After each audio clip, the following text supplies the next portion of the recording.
Good afternoon, everybody, and thanks for tuning in. John Kelly, Profile here, and welcome. Welcome to a very interesting show today. We're going to be talking about Asa, and we're going to be talking about Rex Heuermann. And I must say that Rex is, innocent until proven guilty in a court of law. He's a suspect in the murders of the Gilgo Four.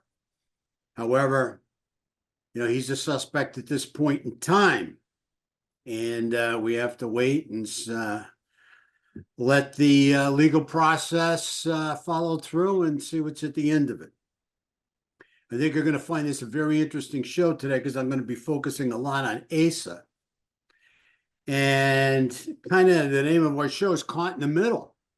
Looked like Asa really got caught in the middle here, and there's a lot of derogatory conversations going on out there about Asa. Something may be true, may not be true. I don't know. We don't know. We have to wait for more information to come out. However, the bottom line is that I'm going to give you my take on it today. So until we get into it, I want to thank everybody for purchasing my book, Discovering Lazarus, The Good, the Bad, and the Ugly of John Kelly. Thank you so much for your purchases, all your positive feedback, and all your comments. Please subscribe and comment. You know how much we love your comments. And please, if you like what we're doing, subscribe. We'd love to have you as part of the family. So with that being said, I think we should move on, or am I missing something? I have my producer on today, who is a woman who is concerned about another woman, Asa, and what's happening here? What are some of the innuendos that are going on out there? Because there's a very lot to unpack with this. This is a serious situation. Leah, did I miss anything, or do you want to start asking me questions? What do you say? Yeah, no, I think we're good. You got that disclaimer out there, so we're all set and ready. So yeah, everybody's innocent until proven guilty. Yeah, that's for sure. So, John, I know you've been doing some research on Asa a little. We were talking here. Can you just tell me a bit about her and who she is? Maybe just give a little context to her before I dig into the rest of my questions for you. well, I look at Asa as a person who, I don't know if she met Rex over in Iceland or she was over here visiting her sister and met him. I don't know. I know Iceland is very different. I think we should put up a link on the culture over in Iceland, especially the sexual nature of the culture in Iceland. Not saying that Asa was involved or didn't handle herself differently over there or whatever.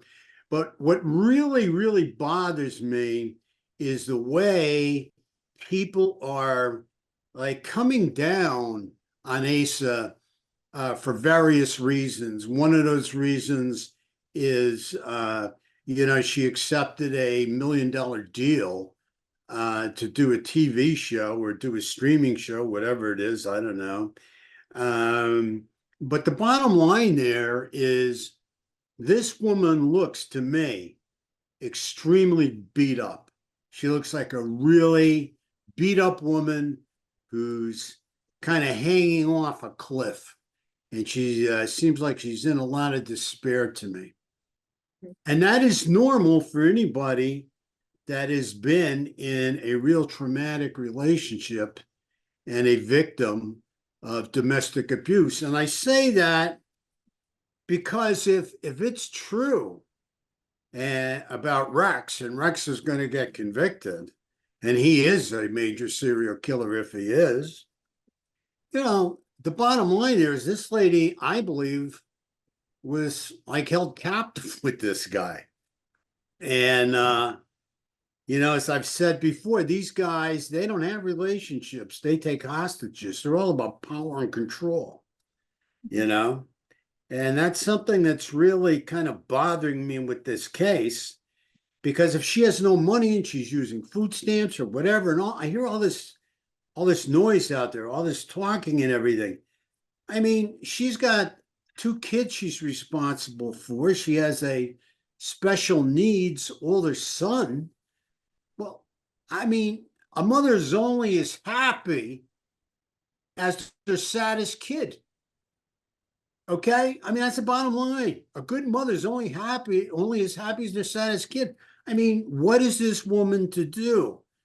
So, I mean, I know there's a lot of talk, a lot of innuendos going on out there, but I'd like to see more proof. How do we know she hasn't been working with the cops from the beginning here? How do we know? How do we know that? How do we know she has not even that she's not been working with the cops from the beginning? I don't know. I just think there's more that needs to be unraveled here and really unpacked. I mean, there's a lot of moving parts here. I'm Yeah. sorry, go ahead, but this has me worked up a little because I've worked with a lot of women like this through my career. Oh yeah. Suffered, domestic violence and extreme post-traumatic stress, and I see the signs in this woman, and being stuck in the middle, being trapped. Because how do you take care of your kids if you don't have a paycheck coming in? And he was the paycheck, and he knew that. Yeah. He knew that. Mm-hmm. So he had all his power and control, all he needed over her. So go ahead. Yeah. No, she's another victim in a sense. So I know a lot of people are asking, they think she has something to do with the murders. Is she culpable? Was she involved in some way? I mean, correct me if I'm wrong, but her DNA was supposedly found on some of the bodies there. So, a lot of people are kind of curious, what did she have an involvement here with him and his murders? Well, I think that's an excellent question, and I think is she culpable? How much was she around anybody? I don't know. Those questions have to be answered. But I don't think the cops would have given her a clean bill of health, so to speak, if they thought she had any kind of real involvement. And as far as hairs, I mean, you can't go into a house, anybody's house, or around anybody or in anybody's car without leaving with some kind of trace of something. I mean, you know what it is with animal hairs. I mean, you could pick them up, take them, deposit them in somebody else's house, in somebody else's car. I mean, they're on you, they're off you. I mean, this is all trace evidence, and this is all evidence that can be picked up, in a lot of different places.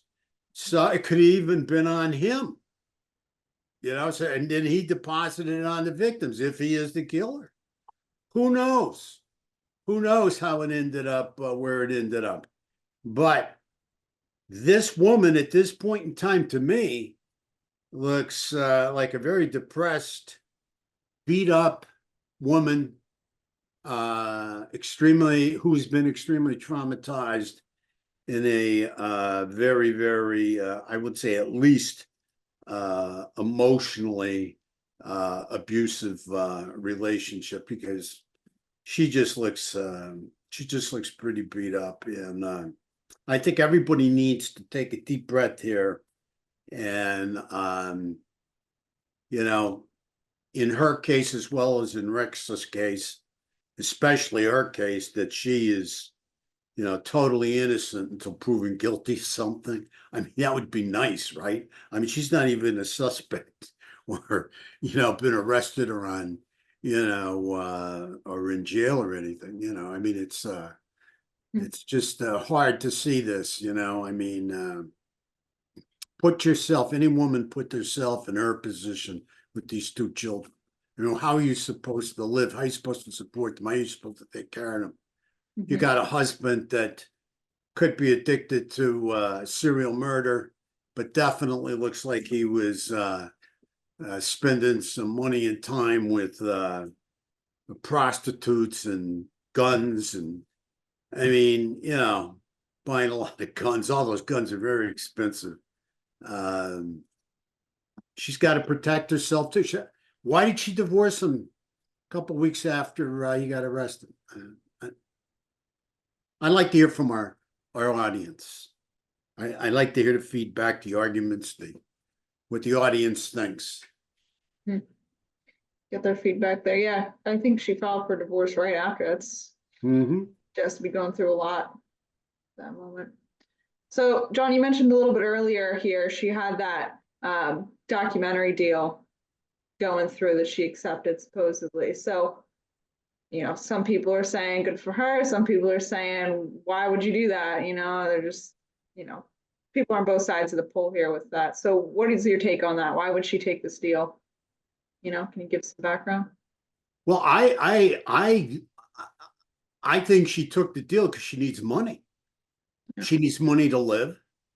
She needs money to support the kids. The paycheck that she was getting from him, or whatever she was getting from him, looks like it was out the window.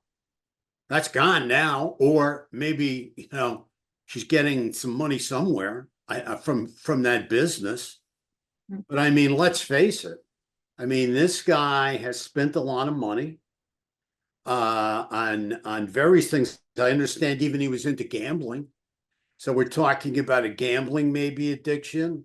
We're talking maybe about a prostitute addiction, a sex addiction. He spent a lot of money on sex workers. Then we're also turning around and we're looking at guns.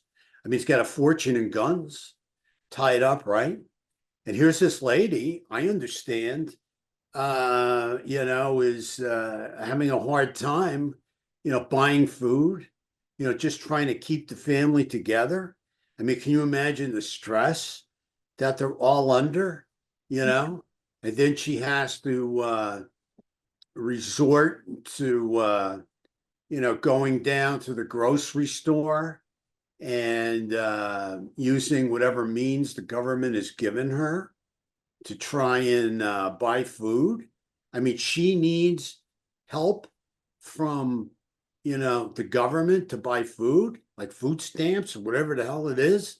You know what I mean? When she's probably owning 50% of some business in New York City that he's cut her off. I mean, can you imagine, having two kids that now their father and one of them a special needs child. I call him a child, but he's older. He has some emotional issues going on. I mean, this all costs money. Everything costs money. Everything costs money. Mm. Okay. And where's she to get the money from? Where is she to get the money from? She's got to pay her lawyers. Yeah. I assume. You know, um, everybody's going to come at the estate. If he's found guilty, everybody's going to be suing him in his estate. That's her part of his estate, right? So I think she's in kind of dire straits, and she might get $1 million up front. Government's going to take a big piece of that, I'm sure. And it's I just don't know how they're living. I just don't know where the money's coming from. And it looked like to me that that look of despair and depression, that she had is kind of I'm in dire straits kind of look, and I'm just hanging on, trying to, forego this and take care of my family. Yeah. No, I she's, could be wrong. I could be wrong. That's what I want to hear from other people. yeah, definitely. So, John, I remember reading something. Does she have cancer too, on top of everything? I mean, Yeah, you caught that somewhere. I remember you were talking about that in one of the articles you were going over. I mean, can you imagine having a cancer diagnosis on top of that? On top of all this other stress, you know? yeah. And probably a lot of post-traumatic stress from living with this guy. Because even if he's not convicted, even if he's not found to be the serial killer, the Long Island serial killer, I mean, living with this guy had to be a nightmare, had to be, for her not to rally around him. She Mhm. did not rally around him. She did not wait for anybody to come back with a verdict. You know, she's out the door immediately out the door. Probably had some ideas of how hypersexual he is, how perverted he is. But you know what? Where do you go when you're stuck in the middle? Where do you go when you have no money? Where do you go when you have a special needs child or special needs son that's older that really can't support himself? Where do you go? How do you feed them? How do you clothe them? How do you pay for their medical care? I mean, you know, you have to have something going. There has to be something coming in. You can't just focus on yourself and listen to people. You are responsible to help these two children you have.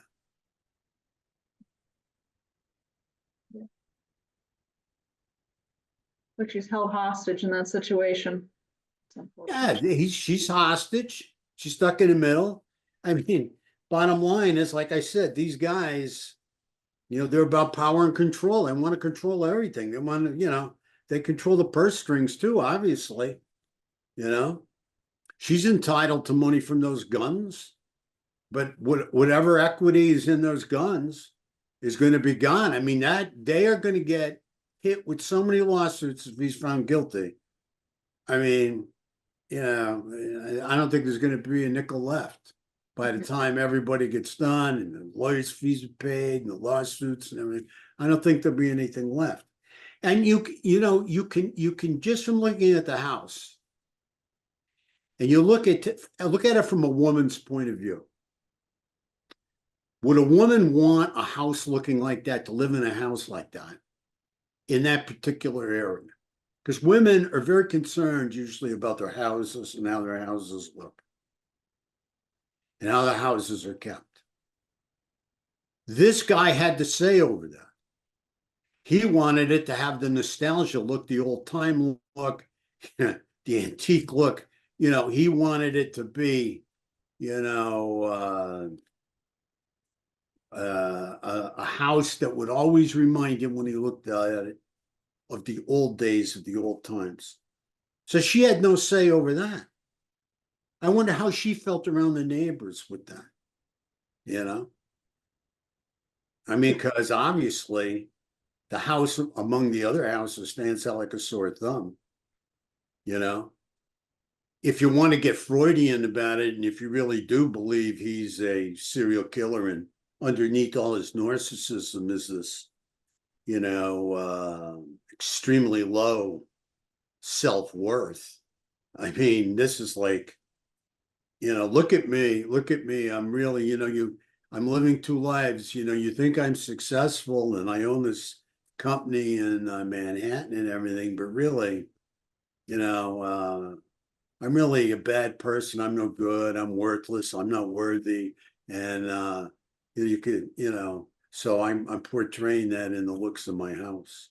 You know, if you want to deep dive into his, you know, subconsciousness, you know, as a sign, I'm really not who you think I am. You know, I'm two different people. I mean, it's hot, you know, I mean, that's the way it looks. Is that true or not? I don't know.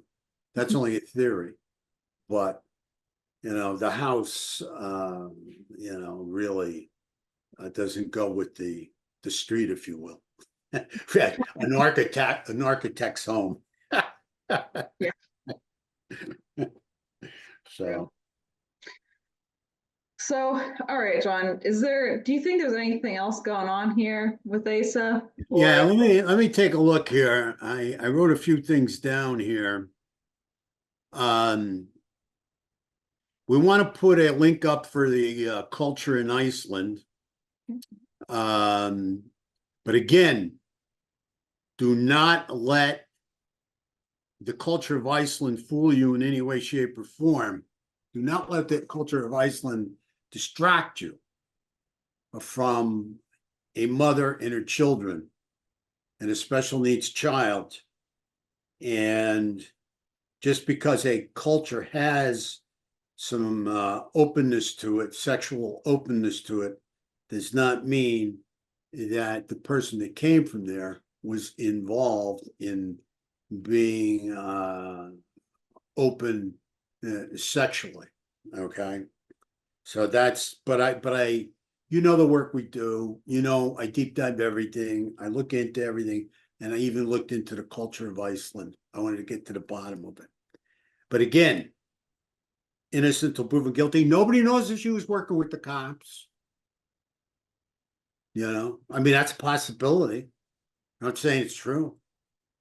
But before he even was arrested, we don't know. But we do know they did not charge her. They did not come after her. Even after they found her hairs on the victims, they did not come after her for anything. We got to look at the reality of what there is, okay? Not what conspiracy theory rumors are going around, all right? So to me, she looks like a traumatized woman, you know, with an emotionally challenged child. And, you know, the bottom line is, you know, this is a woman is only happy as her kids, you know, her saddest kid, usually. And let's see what else we have. I don't think there's too much more. I think we got it all. We talked about cancer, depression, anxiety, the reason these girls are out. Yeah, the one thing I also want to bring out, which I think is important, you know, we are advocates. I'm recovering from a severe cocaine addiction, as you know, for many years, many, many years. And, you know, you have to understand that in our centers over the years, working in the different centers and hospitals, I've come across a lot of working girls on the street, a lot of sex workers, you know, women involved in sex work. And they're not out there just to have a good time. They're out there because they're strung out. They are enslaved to drugs. Okay. Now you ask yourself, okay, they did drugs. Now they're out there and they're involved in selling themselves sexually. Well, let's go before that. Let's deep dive that. What were they as children? What went on when they were children? I have not met one sex worker that is out there working the street in our counseling centers or in the hospital that has not been sexually abused as a child. All right. That's the bottom line. That's the bottom line. Okay. And you know, we put our money where our mouth is. You know, in Atlantic City, on those 4 girls, God bless them. And my condolences go straight out to not only them, the victims, but the families and friends. Okay. We put up our organization with a $25,000 reward for tips about 10 years ago, and it's still up. If anybody has any information, please call the police. If you want to put a link up to the Atlantic City Prosecutor's Office. And of course, they can get in touch with us if they don't want to talk to the police and give us a tip. We'll give it to the prosecutor's office if so, you know. But the point I'm trying to make is, you know, these women are not on the street to have a good time. These women are on the street because they need to be on the street. And some of them have some pretty violent relationships that they're into. There's some pimps or whatever you want to call them that, you know, keep them out on the street and earning, you know. But anyway, that's all I've got. Is there anything else you want? No, I think that was it. All right. Okay. Excellent. So anyway, I want to thank everybody for tuning in. Please get back to us with your comments. This is pretty controversial. And please hop in. We will not judge you. Your comment is just your comment, your opinion. We should all have opinions, right? And yours is just as important as anybody else's. No right or wrong or indifferent here. Just is. How do you feel? What do you see? Tell me. Let us know. Okay. So thank you all so much for tuning in. And until next time, be careful out there. Very violent world. Stay safe and God bless. Thank you.